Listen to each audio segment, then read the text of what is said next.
Have you ever wondered why all other businesses that you've ever worked for had a high turnover of staff? In this video, we're going to be talking about how to hire your team, and there's several different things that you need to consider in order to do it in the smoothest possible way. Here at TDM, we've had to hire hundreds and hundreds of different people for several different roles, and in that time, we've gained a lot of experience as to what to look for and what not to look for. Here are some of the most important things not to do. You definitely don't want to be hiring random people. Now, I used to work in recruitment, and for years and years, I've interviewed hundreds of thousands of people to the point now where I'm very, very good at reading someone's intentions. And what you definitely don't want to do is you don't want to hire random people. And there's several reasons as to why you don't want to hire random people. The first one is their pride in their work. A lot of people are not going to have any sort of pride in their work if there's no emotion attached to the people that they're working for. And not going to be very trustworthy, and they're certainly not going to be reliable. And for that reason alone, you don't want to even waste your time. This even applies to directors. You know the amount of frustrating phone calls me and Liam have had with people that are like, oh yeah, my business partner's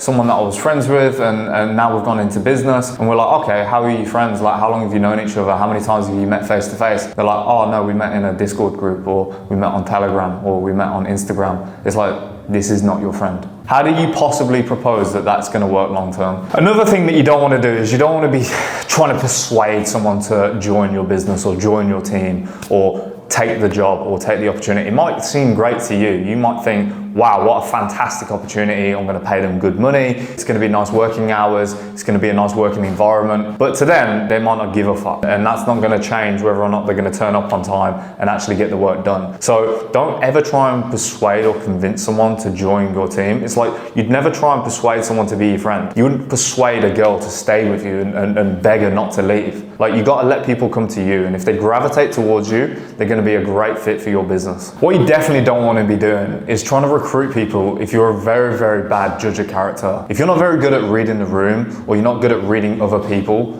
you don't want to be trying to hire people into your business. You're better off finding a close friend or family member that has your best interests at heart and put them onto that job. If they're good at reading people, they can work people out and see their true intentions and see if someone's pure or not, then they want to be the one to tell you, look, this person's good for your business, you want them involved. You know what, stay away from this person. They got some sort of bad energy or bad vibe. So now you know what not to do. You're probably thinking, well, how on earth do I actually hire a good quality team? People say that you shouldn't hire your friends and family. Well, if you look at what we've done at TDM, we're actually a family and friends business. And I think we've got one of the best retention rates in the UK out of every single company that I've ever worked at or experienced working in recruitment. You're also going to learn who your actual true friends are. If they were true friends, they would dedicate their whole life and soul to your business, as long as they were compensated for it. Your friends and family are going to have a high level of pride in watching your business grow, or at least they should. And if they don't, then they're not the right fit for your business, and maybe they weren't a true friend. But you're going to have good trustworthiness that's already going to be built. So that's not something that you're going to have to build over a long time, because that's already going to be there. The reliability is obviously going to be there because they're going to have a higher level of pride of turning up and doing a good job, which again is good for the customer experience and the clients that you have on your books. The third thing as well that you need to consider is retention of staff. Now, if you're retaining staff, not only are you not having to waste lots of time training new people all of the time, but it allows you to have a level of camaraderie as the team grows, to where people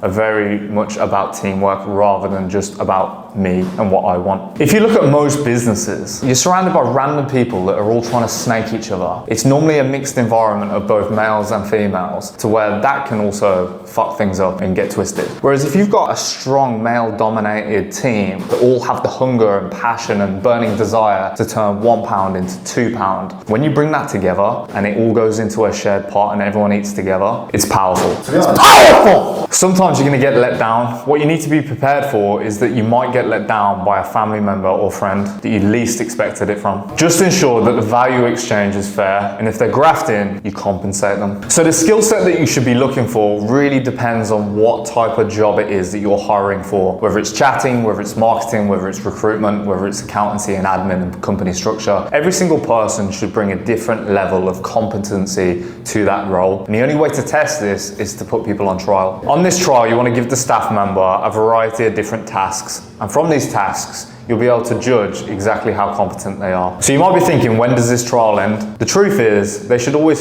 feel like they're on trial and that the opportunity could slip away at any moment. Part of building a strong team is ensuring that you keep the expectations high for the business. Lastly, we're going to finish on 5 bonus points that I learned working in recruitment for several years. The first thing is always do an interview. Fuck all the Zoom and Google Meets and FaceTime. Do a face-to-face interview. Look this person in the eye and see what their intentions are. Not only are you going to get to see what they're like in the office with the other people that you've already got within your team, because the last thing you want is personalities clashing in a close-knit, tight teamwork environment. The second tip is that sometimes the person you least expect could end up being one of the best people that you ever hire. And sometimes the people that you think are going to be great are actually really shit. The third thing you need to consider is red flags. Now, we touch on this in relationships, we touch on this in friendships, but really bringing someone into your team is like bringing somebody into your life, and you should consider all of the different red flags that could be presented. The fourth tip I have working in recruitment was if somebody followed up. It's like if you drop a girl off from a nice date. Is she going to text you back and say, hey, thanks for a great night, really had a good time? That's a green flag. That's not like if we're talking about red flags like before. So if you've had a great interview and you feel like it's gone well, instead of chasing them, and this goes back to what we said previously in the video about don't try and persuade or convince someone to join your business. You want them to come to you and say, hey, thanks, let me know when I can start my training.